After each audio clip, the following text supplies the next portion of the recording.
बोल शंकर भगवान की जय। यमराज तथा मार्कंडेय जी के द्वारा भगवान की स्तुति और पुरुषोत्तम क्षेत्र की महिमा। जैमिनी जी कहते हैं, मनुष्य जिनका नाम लेकर सब पापों से मुक्त हो जाता है, उन्हीं के दर्शन करने पर क्या मोक्ष दुर्लभ होगा। मन से भगवान विष्णु का चिंतन करते हुए यदि मनुष्य प्राण त्याग करता है तो वह भी मुक्त हो जाता है। फिर जिसने साक्षात भगवान का दर्शन कर लिया वह मुक्ति का पाप प्राप्त कर लेता है। तो क्या आश्चर्य है। पुरुषोत्तम क्षेत्र की महिमा अद्भुत है। वह क्षेत्र अज्ञानियों को भी मुक्ति देने वाला है। फिर जो सदैव शांत, वैराग्य और ज्ञान से संयुक्त है, ऐसे मनुष्यों के लिए तो कहना ही क्या है। ऋषियों ने पूछा, मुने, नीलाचल पर भगवान विष्णु का दर्शन करके ब्रह्मा जी ने क्या किया। जैमिनी जी बोले, पुरुषोत्तम क्षेत्र का अत्यंत अद्वितीय महात्म्य देखकर ब्रह्मा जब तक भगवान विष्णु का ध्यान करते रहे तब तक पितरों के स्वामी यमराज अपने अधिकार के संकुचित होने से व्याकुल होकर दीन मुख से नीलांचल पर्वत पर आए और वहां भगवान लक्ष्मीपति का दर्शन तथा उन्हें साष्टांगन प्रणाम करके अपने अधिकार की दृढ़ता के लिए भगवान जगन्नाथ की स्तुति करने लगे। यमराज बोले, सृष्टि, पालन और संहार के एकमात्र कारण देव देवेश्वर भगवान को नमस्कार है।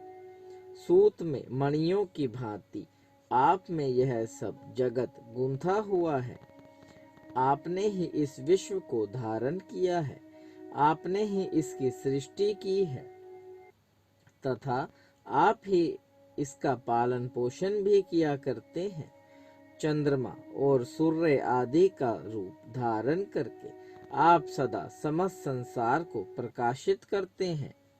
आप इस विश्व के स्वामी, जगत के उत्पत्ति के कारण, संसार के आवास स्थान, जगत गुरु, लोक साक्षी तथा आदि अंत से रहित हैं।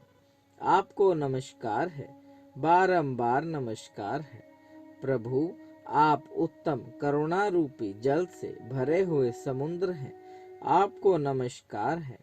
आपका वैभव पर अपर एवं परात्पर से भी अतीत है। आप ही इस विश्व के उत्पादक हैं।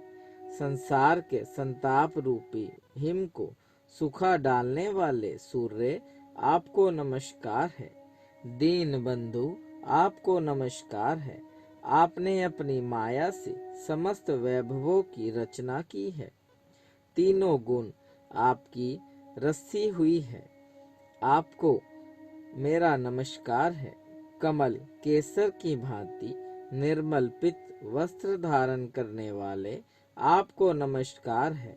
आपके कटाक्षपात मात्र से ही संसार की सृष्टि, पालन और संहार होते हैं तथा यह उच्च नीच जगत बार बार जन्म लेता है। नीलाचल की गुफा में निवास करने वाले आप कृपा निधान प्रभु को मैं प्रणाम करता हूँ। आप शंख, चक्र, गदा और पद्म धारण करने वाले तथा सबको शुभ प्रदान करने वाले हैं। शरणागत प्राणियों के समस्त पापों का नाश करने वाले मुरारी को मैं नमस्कार करता हूँ। आपका मनोहर एवं विशाल वक्ष श्री वत्स चिन्ह तथा कौस्तुभ मणि से उदासित है। आपको नमस्कार है। आपके युगल चरणाविंदों का आश्रय लेने से ऐश्वर्य भागिनी लक्ष्मी की सब ओर शरण लेते हैं और वह सबको पृथक पृथक ऐश्वर्य से दान देने में समर्थ होती है। वह लक्ष्मी आपकी परा और अपरा प्रकृति है।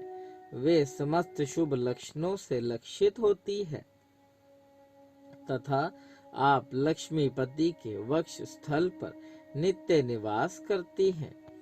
भगवान, आपकी प्रिया उन लक्ष्मी को मैं प्रणाम करता हूँ।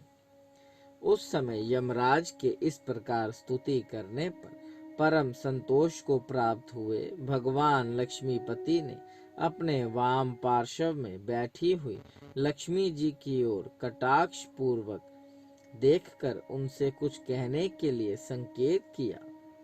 उनकी प्रेरणा पाकर संसार दुख का विनाश करने वाली लक्ष्मी ने सब लोगों के कल्याण के लिए यमराज से कहा, सूर्य नंदन, तुम जिस उद्देश्य से यहाँ हम दोनों की स्तुति करते हो, उसकी सिद्धि इस क्षेत्र में तो दुर्लभ है, क्योंकि हमारे लिए इस पुरुषोत्तम क्षेत्र का त्याग करना असंभव है।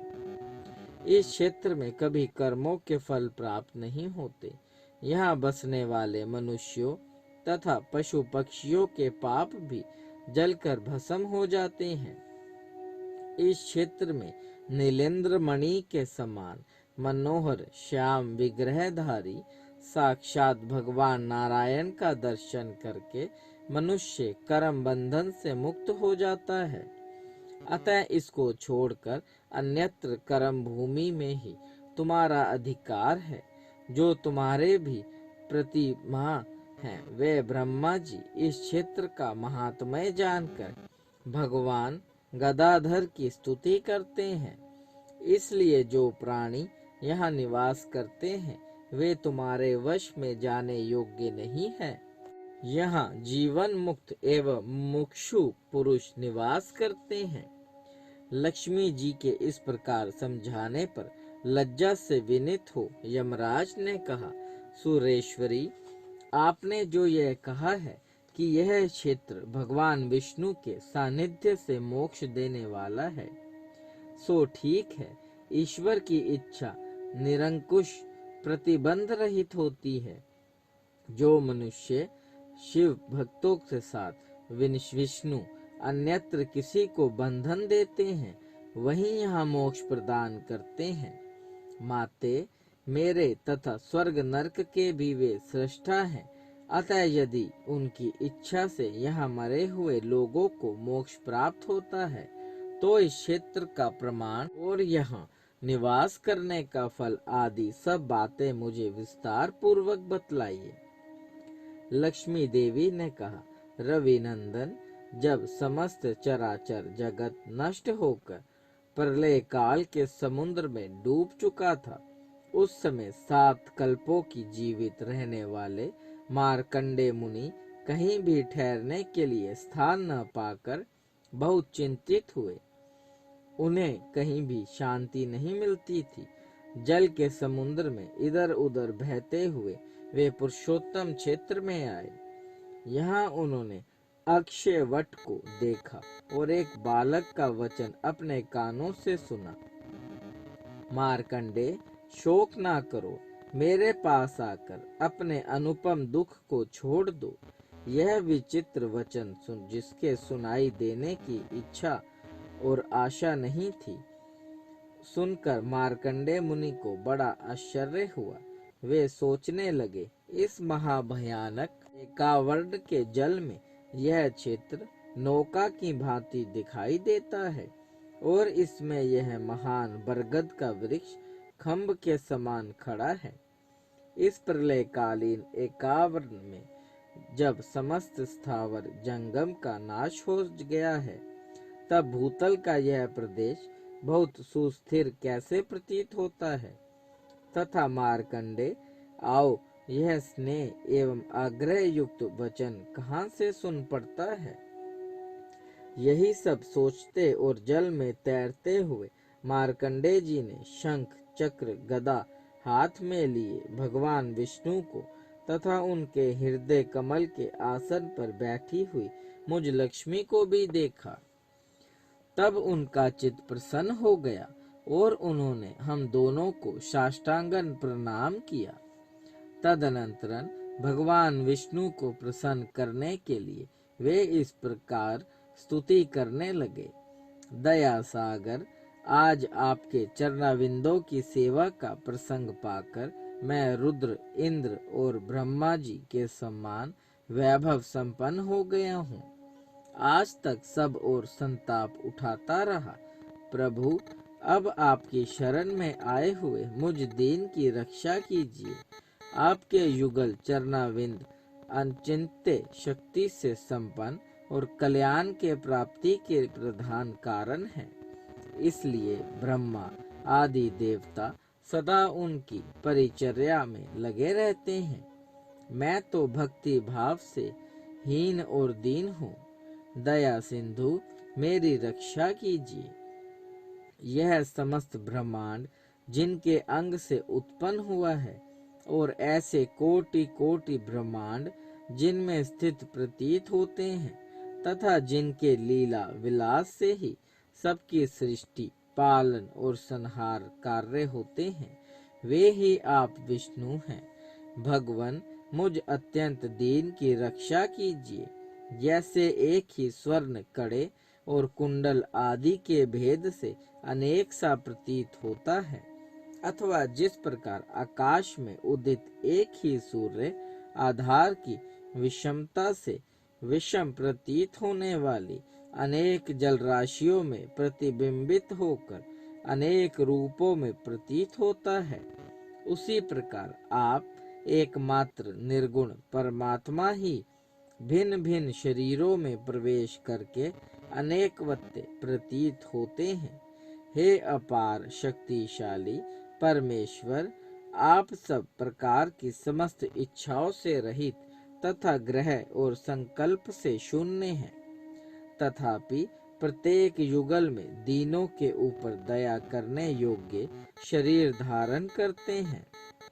जगदीश्वर, पूर्व काल में अनात्म पदार्थों में चित्त आसक्त होने के कारण जो मैंने आपके चरणाविंदों का सेवन नहीं किया, इसलिए भगवद्विमुख कर्म से मुझे भयंकर परिणाम भोगना पड़ा है। दया सागर, मुझ दीन की रक्षा कीजिए।